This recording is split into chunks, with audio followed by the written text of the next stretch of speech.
You can do things when you want to or when you have to. So if you're going to sell your business in 2024, better to do it when you're prepared and when you can do things on your own time, your own pacing, with the maximum amount of leverage in the process. So in today's video, we're going to go through 9 questions with one bonus at the end relative to things that you should be thinking about in preparing if you're contemplating an exit or sale of your business in 2024.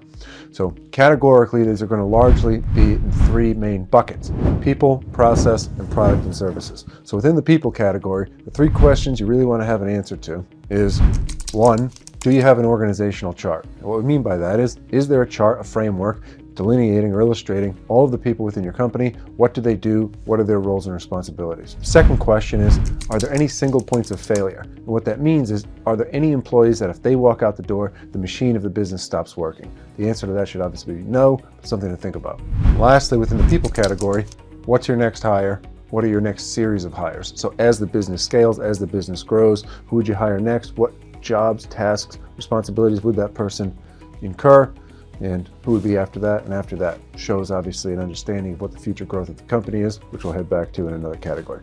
Secondly, we want to talk about processes. And so within processes, you can break a company down largely into sales, execution and fulfillment, and operations, being all of the back office, HR, and related items there.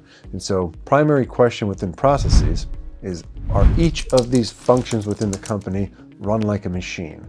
That being, do they have people doing the things, managing the things, and leading the things, right, within each of these categories? And it's okay if you as the owner of the business are partaking in some of that. It just needs to be clearly defined. Obviously, your involvement or your lack of involvement will have an impact to some extent on transition period and what the timeline may look like post-transaction. However, purely from illustrating that these are machine-like processes, that there are processes, standard operating procedures in place for these considerations, will certainly make the company more valuable and make it more understandable to a prospective acquirer. Secondly, within processes, similar to people, the same question remains of, is there a single point of failure? Is there one element, one gear, pulley, or lever within the company that if it gets jammed up, everything falls apart? And again, there should be certain redundancies. You don't want to overbuild the machine like the old Rube Goldberg cartoons, the giant machine to crack an egg, but at the same time, you do want to have backup processes just like you would have backup people. And lastly, relative to processes, it's similar to when we looked at the people side of things. It's looking towards the future as the last element, or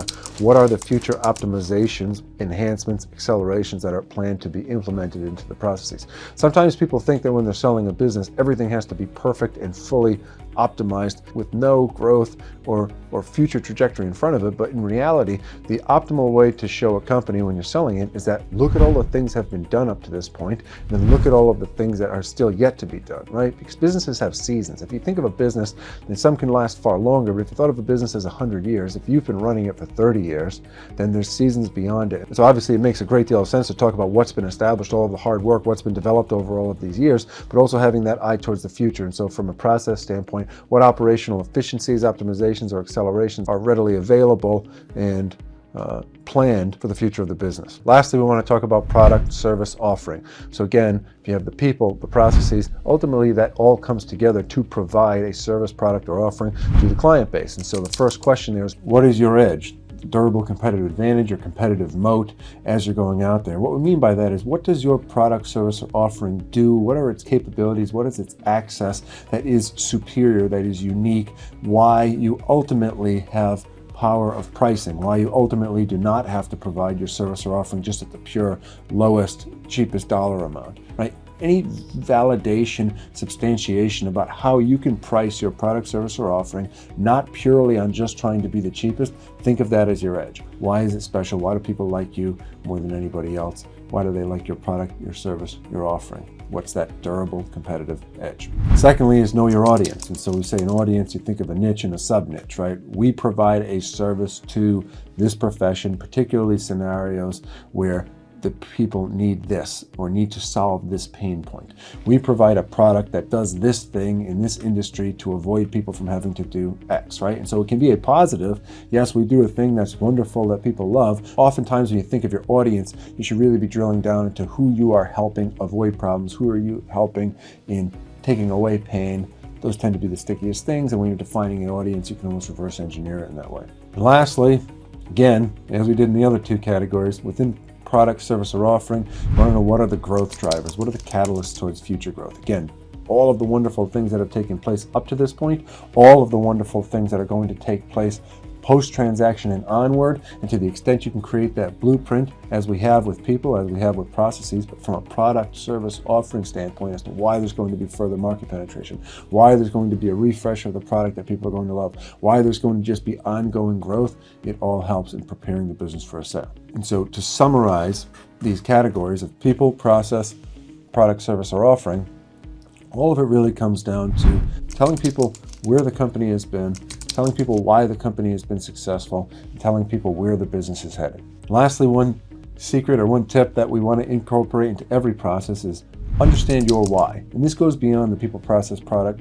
kind of framework that we work with, but more so from you as the owner of the business looking to transition into doing something else in life. What is the why? You're on Island A. What does Island B look like?